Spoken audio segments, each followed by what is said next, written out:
मत्ती अध्याय 18। उसी घड़ी चेले यीशु के पास आकर पूछने लगे कि स्वर्ग के राज्य में बड़ा कौन है।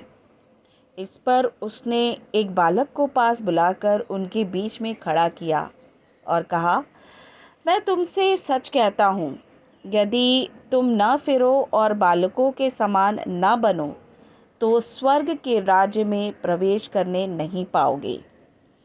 जो कोई अपने आप को इस बालक के समान छोटा करेगा वह स्वर्ग के राज में बड़ा होगा, और जो कोई मेरे नाम से एक ऐसे बालक को ग्रहण करता है वह मुझे ग्रहण करता है। पर जो कोई इन छोटों में से जो मुझ पर विश्वास करते हैं एक को ठोकर खिलाए, उसके लिए भला होता कि बड़ी चक्की का पाट उसके गले में लटकाया जाता और वह गहरे समुद्र में डुबाया जाता। ठोकरों के कारण संसार पर हाय, ठोकरों का लगना अवश्य है, पर हाय उस मनुष्य पर जिसके द्वारा ठोकर लगती है। यदि तेरा हाथ या तेरा पाँव तुझे ठोकर खिलाए तो काट कर फेंक दे। टुंडा या लंगड़ा होकर जीवन में प्रवेश करना तेरे लिए इससे भला है कि 2 हाथ या 2 पाँव रहते हुए तू अनंत आग में डाला जाए। और यदि तेरी आँख तुझे ठोकर खिलाए तो उसे निकालकर फेंक दे। काना होकर जीवन में प्रवेश करना तेरे लिए इससे भला है कि 2 आँख रहते हुए तू नरक की आग में डाला जाए।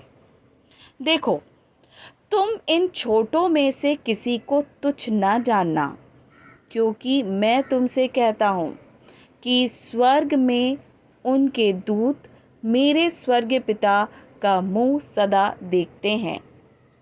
तुम क्या समझते हो, यदि किसी मनुष्य की 100 भेड़ें हों और उनमें से एक भटक जाए तो क्या 99 को छोड़कर और पहाड़ों पर जाकर उस भटकी हुई को ना ढूंढोगे? और यदि ऐसा हो कि उसे पाए तो मैं तुमसे सच कहता हूँ कि वह उन 99 भेड़ों के लिए जो भटकी नहीं थी इतना आनंद नहीं करेगा जितना कि इस भेड़ के लिए करेगा। ऐसा ही तुम्हारे पिता की जो स्वर्ग में है यह इच्छा नहीं कि इन छोटों में से एक भी नाश हो। यदि तेरा भाई तेरा अपराध करे तो जा और अकेले में बातचीत करके उसे समझा। यदि वह तेरी सुने तो तूने अपने भाई को पा लिया, और यदि वह ना सुने तो और 1-2 जन को अपने साथ ले जा, कि हर एक बात 2 या 3 गवाहों के मुंह से ठहराई जाए। यदि वह उनकी भी ना माने तो कलीसिया से कह दे, परंतु यदि वह कलीसिया की भी ना माने तो तू उसे अन्य जाति और महसूल लेने वालों के ऐसा जान। मैं तुमसे सच कहता हूँ, जो कुछ तुम पृथ्वी पर बांधोगे वह स्वर्ग में बंधेगा, और जो कुछ तुम पृथ्वी पर खोलोगे वह स्वर्ग में खुलेगा।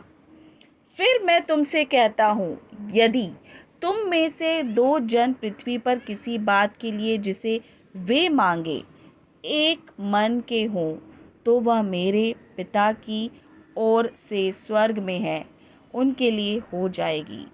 क्योंकि जहाँ 2 या 3 मेरे नाम पर इकट्ठा होते हैं वहाँ मैं उनके बीच में होता हूँ। तब पतरस ने पास आकर उससे कहा, हे प्रभु, यदि मेरा भाई अपराध करता रहे तो मैं कितनी बार उसे क्षमा करूं? क्या 7 बार तक? यीशु ने उससे कहा, मैं तुझसे यह नहीं कहता कि 7 बार, वरन 7 बार के 70 गुने तक। इसीलिए स्वर्ग का राज्य उस राजा के समान है जिसने अपने दासों से लेखा लेना चाहा। जब वह लेखा लेने लगा तो एक जन उसके समाने लाया गया जो 10,000 तोड़े धारता था, जबकि चुकाने की उसके पास कुछ न था। तो उसके स्वामी ने कहा कि यह और इसकी पत्नी और लड़के बाले और जो कुछ इसका है सब बेचा जाए और वह कर्ज चुका दिया जाए।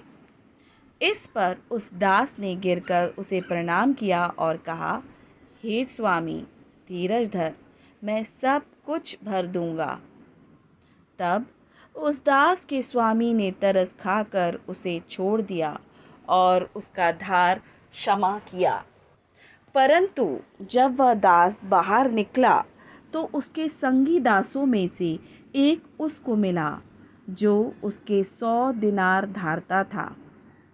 उसने उसे पकड़कर उसका गला घोटा और कहा, जो कुछ तू धारता है भर दे। इस पर उसका संगी दास गिरकर उससे विनती करने लगा कि धीरज धर, मैं सब भर दूंगा। उसने ना माना, परंतु जाकर उसे बंदी गृह में डाल दिया कि जब तक कर्ज को भर न दे तब तक वही रहे। उसके संगी दास यह जो हुआ था देखकर बहुत उदास हुए और जाकर अपने स्वामी को पूरा हाल बता दिया। तब उसके स्वामी ने उसको बुलाकर उससे कहा, हे दुष्ट दास, तूने जो मुझसे विनती की तो मैंने तो तेरा वह पूरा कर्ज क्षमा किया। सो जैसा मैंने तुझ पर दया की वैसा ही क्या तुझे अपने संगी दास पर दया करना नहीं चाहिए था? और उसके स्वामी ने क्रोध में आकर उसे दंड देने वालों के हाथ में सौंप दिया कि जब तक वह सब कर्जा भर ना दे तब तक उनके हाथ में रहे। इसी प्रकार यदि तुम में से हर एक अपने भाई को मन से क्षमा ना करेगा तो मेरा पिता जो स्वर्ग में है तुमसे भी वैसा ही करेगा।